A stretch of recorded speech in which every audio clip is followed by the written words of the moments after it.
তোদের start exam কেমন হয়েছে এবার? তোরা সব লিখতে পারছো?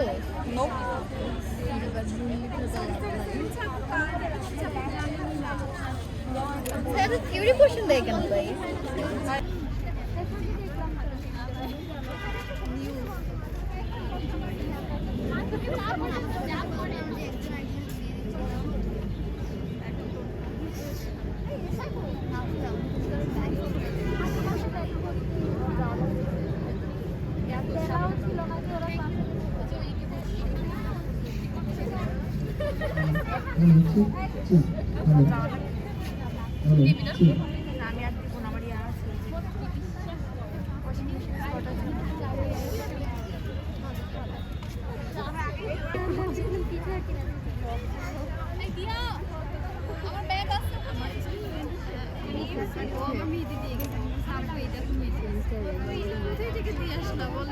আচ্ছা ভালো